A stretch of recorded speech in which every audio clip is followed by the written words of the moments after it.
The auction that changed everything. Natalie Brooks adjusted her borrowed dress for the 100th time that evening. The silver fabric felt foreign against her paint-stained hands. Hands that belonged in her Brooklyn classroom, teaching kids how to mix colors, not at some fancy Manhattan charity auction.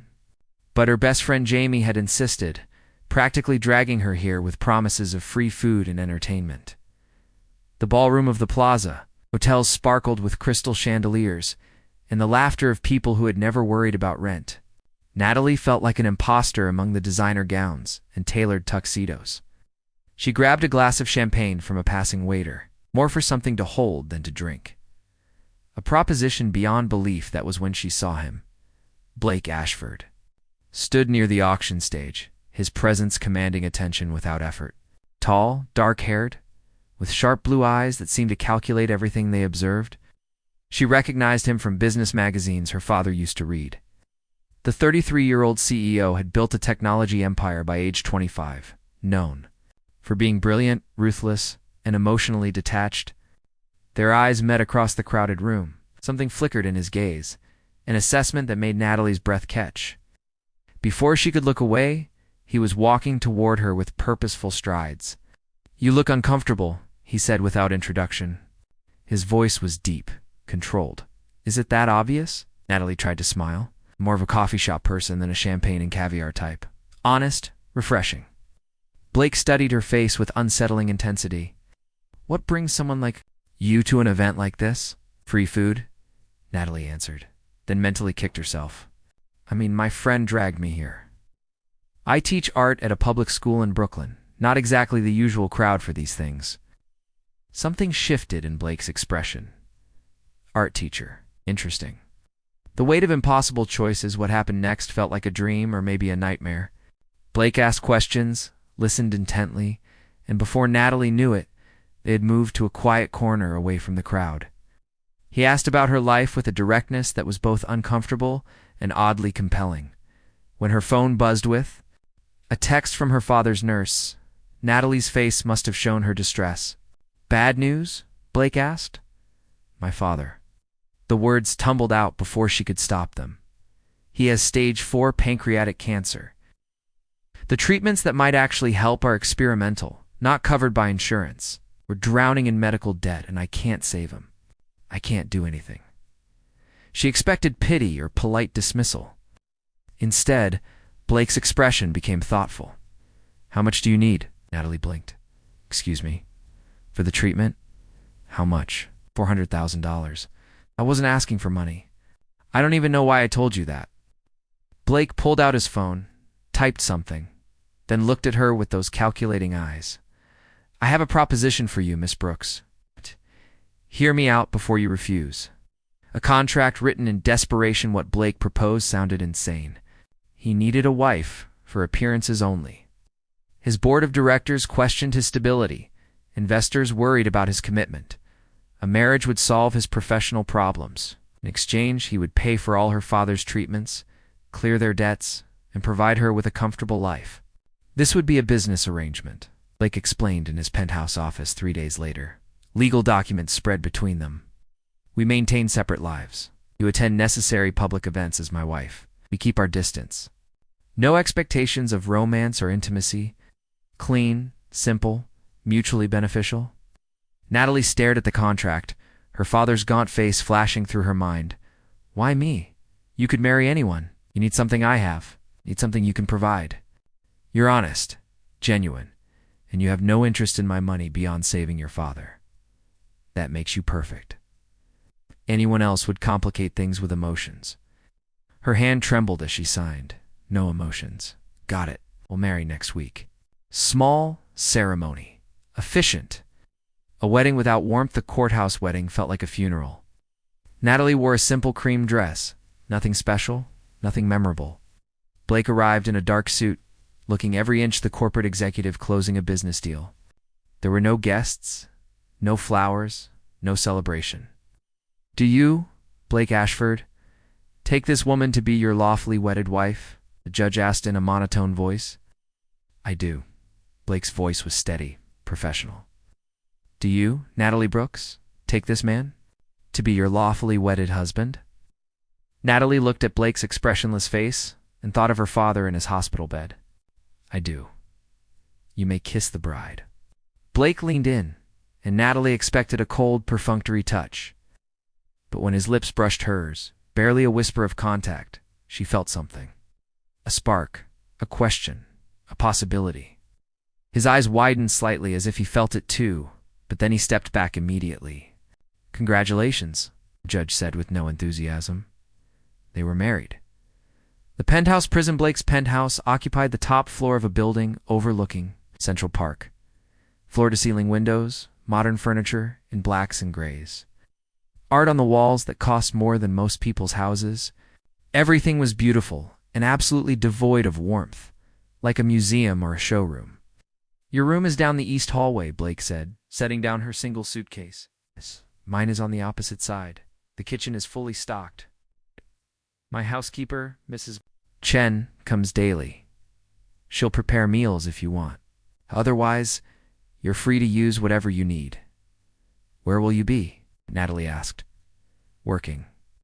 I'm usually at the office by 6 in the morning, home after midnight. You'll rarely see me. Then why marry at all? Blake's jaw tightened. Because my board needs to see stability. We'll attend events together, appear in public as a couple. That's the arrangement. Right, the arrangement? Natalie picked up her suitcase. No emotions, exactly. But as Blake walked away, Natalie caught something in his posture. Tension, restraint, as if he was holding himself back from something. She shook her head, wishful thinking. This was a business deal, nothing more. First night of pretending, that first night in Blake's penthouse. Natalie lay in a bed bigger than her entire Brooklyn studio apartment, staring at the ceiling. Down the hall, through walls and distance, Blake was doing the same. She could feel it somehow. Her phone buzzed. A message from the hospital. Her father's first treatment was scheduled. All bills paid in full. Tears slipped down her cheeks. She had saved him. Cost was her own happiness, her own future, but she had saved him. In his own room, Blake stood at the window, looking out at the glittering city lights. He told himself this was perfect. Clean, simple, no complications. But he could still feel that momentary kiss at the courthouse. Could still see the flash of vulnerability in Natalie's brown eyes. He pushed the thoughts away. Emotions were dangerous. He had learned that lesson years ago, when loving people led only to loss and pain. This marriage was business, nothing more. He would make sure of it. Yet as he finally lay down to sleep, Blake's last thought was of Natalie's face when he proposed his offer. The way hope and fear had warred in her expression. The way she had trusted him, despite every reason not to. No emotions, he reminded himself. But somewhere deep inside, where he had buried his heart years ago, something stirred, and Blake knew. Even as he denied it, that this arrangement was already more complicated than he had ever intended. Strangers under one roof, 3 weeks passed in awkward silence. Natalie wandered through the penthouse like a ghost, exploring rooms that felt more like art installations than living spaces. Blake kept his promise, leaving before dawn and returning long after she had gone to bed. They communicated through notes left on the kitchen counter. Gala on Friday. Driver will take you to stylist at 2 p.m. or whatever they choose. Blake. Visiting my father Thursday afternoon. We'll be back by dinner. Natalie, Mrs. Chen, the housekeeper, was a kind woman in her 60s who tried to make Natalie feel welcome. Mr. Ashford is always like this, she said one morning while preparing coffee. All work, no life. Since the accident, he shuts everyone out. Accident? Natalie's curiosity sparked. Mrs. Chen's face clouded. Not my story to tell, dear. But that man carries weight no person should bear alone. That Friday, Natalie attended her first event as Blake's wife. The stylist had dressed her in an emerald gown that hugged her curves, her dark hair swept into an elegant updo. When Blake saw her in the penthouse lobby, he stopped mid-step. You look acceptable, he said, but his eyes told a different story. They traced her face, her shoulders, lingering a moment too long. You mean I look the part, Natalie corrected. Her tone, sharper than intended. That's what matters. The performance begins. The charity gala was exhausting. Natalie smiled until her face hurt. shook hands with people whose names she immediately forgot, and played the role of devoted wife. Blake's hand remained on her lower back all evening. A touch that was supposed to be for show, but felt like fire through the thin fabric of her dress. "You're doing well," Blake whispered during a slow dance, their bodies swaying to classical music. "Very convincing." "I'm a good actress," Natalie replied, but her voice wavered. Being this close to him was intoxicating and infuriating. She could smell his cologne, feel the solid warmth of his chest, see the slight stubble on his jaw. "Are you acting right now?" Blake's voice dropped lower, his blue eyes darkening. "Aren't you?" Something passed between them. Heat, curiosity, danger. Blake's grip tightened on her waist, pulling her incrementally closer. Natalie's breath hitched. Then the song ended. Blake stepped back immediately, the wall slamming back into place. "We should circulate. More people to impress." Natalie felt the loss of his warmth like a physical ache. Discovery in the forbidden room 2 days later. Restless and alone, Natalie explored areas of the penthouse she had avoided. At the end of a rarely used hallway, she found a locked door. Her artist's curiosity got the better of her. The lock was old-fashioned, and after some searching, she found a key in a kitchen drawer labeled storage. The room took her breath away. It was an art studio. North-facing windows flooded the space with perfect, natural light. Easels held canvases in various stages of completion, landscapes painted with raw emotion and technical brilliance. Sketches covered the walls, charcoal drawings of faces, places, memories, and in the corner, a portrait that made Natalie's heart stop. A young man, early 20s, with Blake's features but softer somehow, warmer. He was laughing in the painting, full of life and joy. Written at the bottom in Blake's handwriting were 2 words, Carter Ashford. "What are you doing in here?" Natalie spun around. Blake stood in the doorway, his face a mask of fury and something deeper, pain. "I'm sorry. I found the key. I didn't mean to invade your privacy, but Blake, these paintings are incredible. Get out." His voice was ice. "Who is Carter?" I said, "Get out." Blake's shout echoed through the penthouse. Natalie stood her ground. "No. Talk to me. Who was he?" The truth behind the wall. Blake's shoulders sagged, the fight draining out of him. He walked to the portrait, touching the frame with reverence. "My brother. Older brother. He died 7 years ago." Natalie waited, giving him space to continue. "Car accident. I was driving." Blake's voice cracked. "We were arguing about something stupid. I took my eyes off the road for 3 seconds. Just 3 seconds. A truck ran a red light. Carter's side of the car took the full impact. He died at the scene. I walked away with scratches, Blake. I'm so sorry. My parents never forgave me. My father said it should have been me. That Carter was the one with real talent, real purpose. I was just the spare." Blake laughed bitterly. "So I became what they needed. Took over the family business, made it successful, proved I could be worth something. But I stopped painting. Stopped feeling. Because feeling meant remembering what I took from the world." Natalie crossed the room and did something she had no right to do. She wrapped her arms around Blake, holding him as his body went rigid with shock. "You didn't take anything," she whispered. "It was an accident. A terrible, tragic accident. But it wasn't murder. It wasn't your fault." For a long moment, Blake remained frozen. Then, slowly, his arms came around her. He buried his face in her hair, and Natalie felt dampness on her neck. Blake Ashford, the man who never showed emotion, was crying. They stood like that for what felt like hours. When Blake finally pulled back, his eyes were red but clearer somehow. "Why did you marry me?" Natalie asked softly. "The real reason?" Blake touched her face gently. "Because when I saw you at that auction, something in me woke up. For the first time in 7 years, I felt something. It terrified me. I told myself it was just a business arrangement, that I could control it. But I was lying. I wanted you close, even if I was too broken to admit why."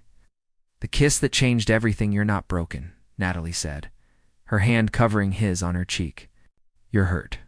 There's a difference, Natalie." Blake's voice was rough with emotion. I can't do this. I can't let myself feel for you. Everyone I love gets hurt. I won't risk that with you. What if I'm willing to take that risk? You shouldn't be. I'm terrible at following rules. Natalie rose on her toes and kissed him. Not the perfunctory brush from the courthouse. A real kiss. Deep, searching, honest. Blake groaned against her mouth, his control shattering. He kissed her back with 7 years of repressed emotion, his hands tangling in her hair, pulling her impossibly closer. The kiss was desperate, hungry. Everything they had been denying. When they finally broke apart, both breathing hard, Blake pressed his forehead to hers. This changes everything, he whispered. Good. I hated the arrangement anyway. Blake laughed. Actually laughed, the sound rusty, but genuine. You're impossible. You're stuck with me. We're legally married, remember? How could I forget? Blake kissed her again, softer this time. I'm still scared. Still convinced I'll mess this up. Then we'll mess it up together. A new beginning that night. They talked until dawn. Blake told her everything about Carter, about his parents' rejection, about the guilt that had consumed him. Natalie shared her own fears about her father, about feeling inadequate as a teacher, about wondering if she could ever be enough for someone like Blake. You're everything, Blake said simply. I was just too afraid to see it. They fell asleep on the studio floor, wrapped in each other's arms. Paint-stained canvases surrounding them like protective guardians. Mrs. Chen found them there the next morning and smiled knowingly. About time, she muttered, covering them with a blanket. Over the following weeks, everything shifted. Blake came home earlier, sometimes as early as 6 in the evening. They cooked dinner together, Blake proving surprisingly competent in the kitchen. They painted side by side in the studio, Natalie's colorful abstracts contrasting with Blake's realistic landscapes. Paint Carter with me, Natalie suggested one evening. Happy memories. Celebrate his life instead of mourning your guilt. Blake hesitated, then nodded. They spent 3 days creating a massive canvas showing Carter at the beach, surfboard under his arm, grinning at the sunset. When they finished, Blake stood back with tears streaming down his face. He would have loved you, Blake said. He always told me I needed someone who wouldn't take my garbage. Someone real. Smart man, your brother. Blake pulled Natalie into his arms. I love you. I fought it, denied it, tried to bury it under contracts and distance. But I love you, Natalie. Completely. Terrifyingly. I love you too. Even when you're being an emotionally constipated control freak. Especially then, Blake corrected with a smile. Meeting the past, Blake's father appeared unannounced one Saturday morning. Richard Ashford was tall, silver-haired, with Blake's blue eyes, but none of his hidden warmth. So this is the wife, Richard said, looking Natalie up and down with obvious disdain. The arrangement to appease the board.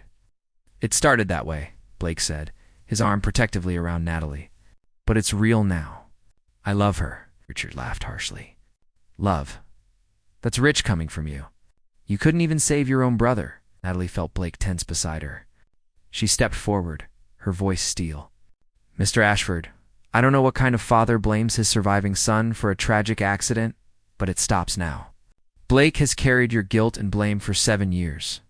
He's done nothing but try to earn your approval, build your company, become the son you demanded. But you know what?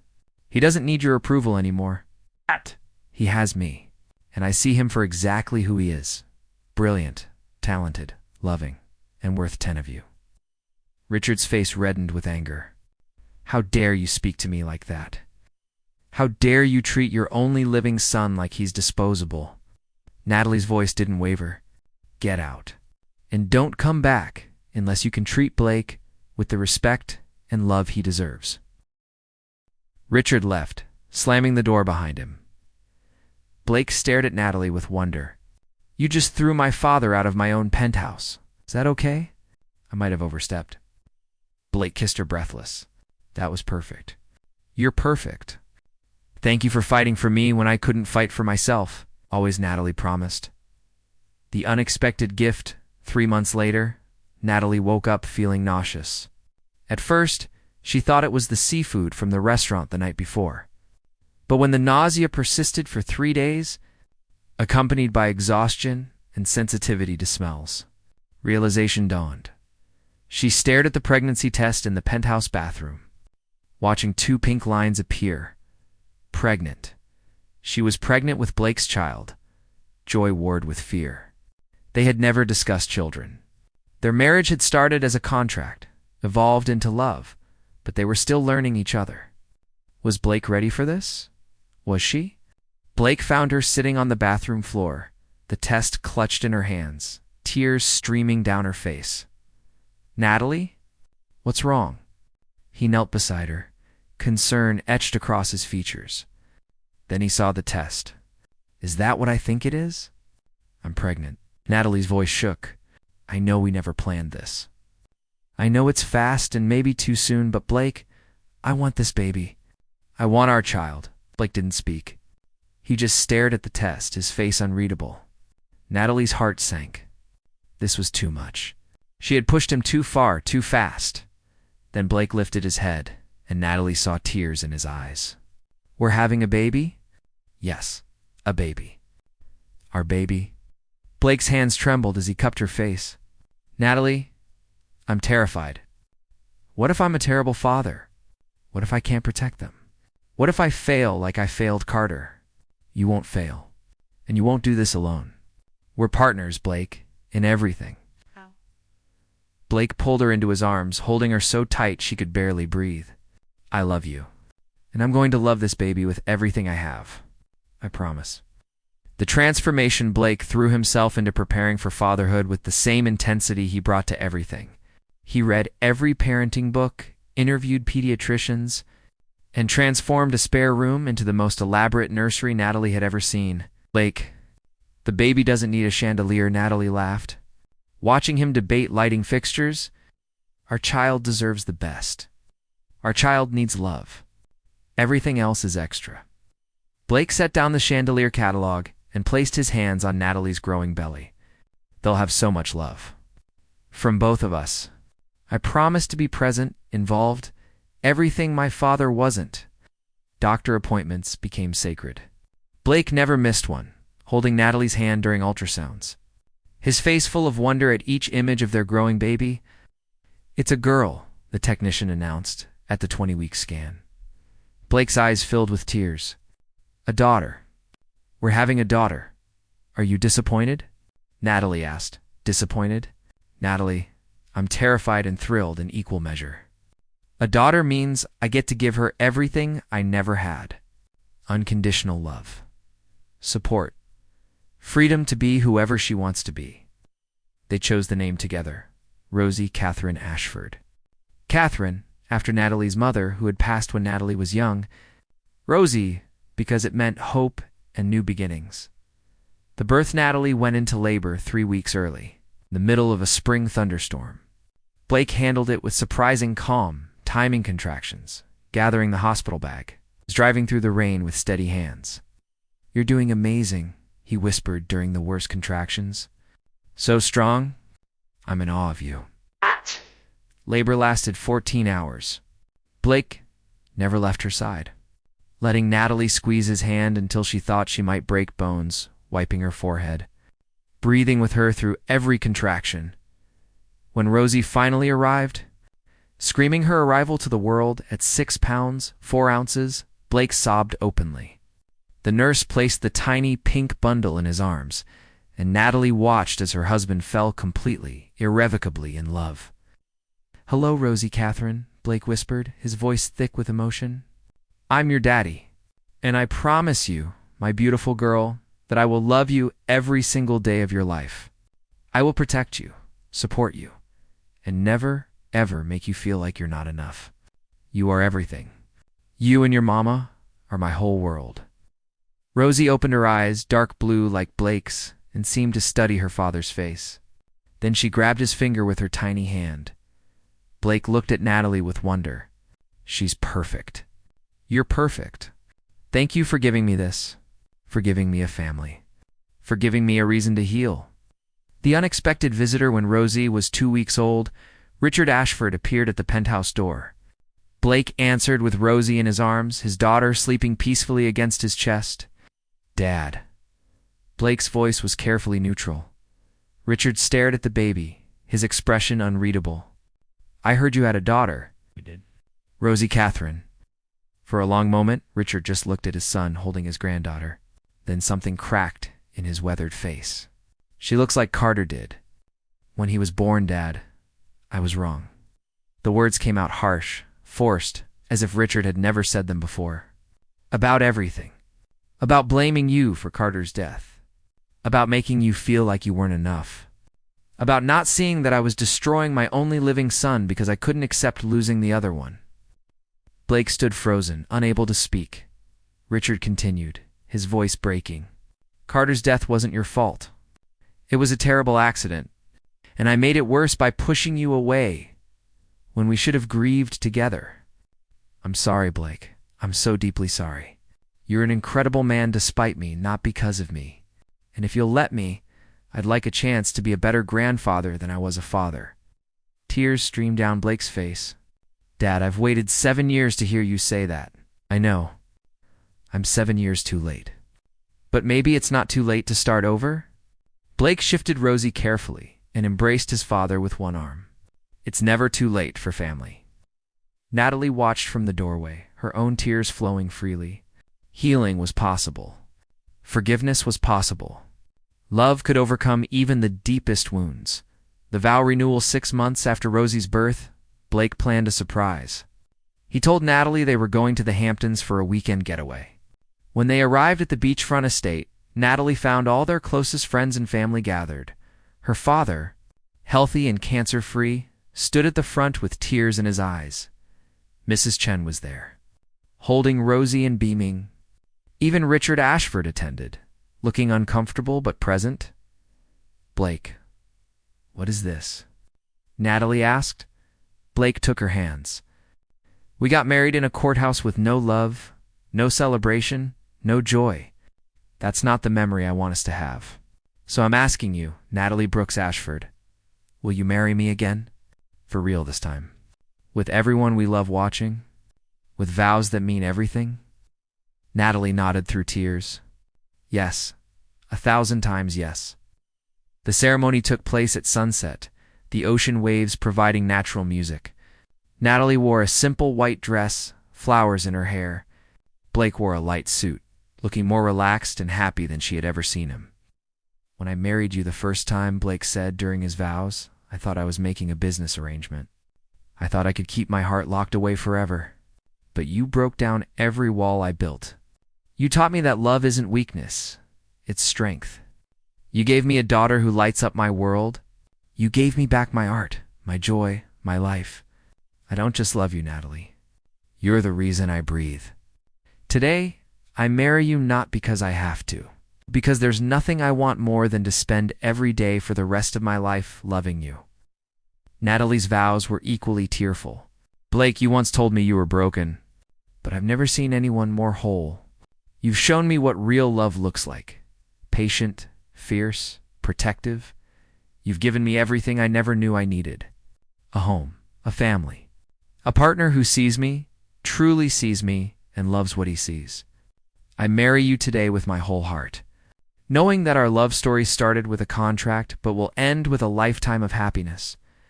They kissed as husband and wife, for real this time. While their daughter gurgled happily in Mrs. Chen's arms and everyone they loved cheered, forever begins now that evening. Blake and Natalie walked along the beach with Rosie. The baby was fascinated by the waves, reaching tiny hands toward the water. Do you regret it? Blake asked. The contract. The arrangement. The strange way we started. Natalie leaned her head on his shoulder. Not for a second. Sometimes the best things come from the most unexpected places. You were supposed to be a cold business deal. Instead, you became my everything. We should have more children, Blake said suddenly. Fill that penthouse with noise and chaos and love. Give Rosie siblings who grow up knowing they're cherished. Is that your way of asking me to have more babies with you? It's my way of saying I want everything with you. Every messy, beautiful, terrifying moment of life. Together. Natalie kissed him as the sun set over the ocean. Then let's build that life. One day at a time, years later, when their penthouse was indeed filled with chaos. 3 children running through the halls, while Blake and Natalie painted in their studio. They would look back on that courthouse wedding and laugh. It had been the worst wedding ceremony ever. Cold, loveless, transactional. But it had led to the greatest love story of their lives. Blake had promised to stay distant. He had built walls so high, nothing could penetrate them. He had convinced himself he was incapable of love.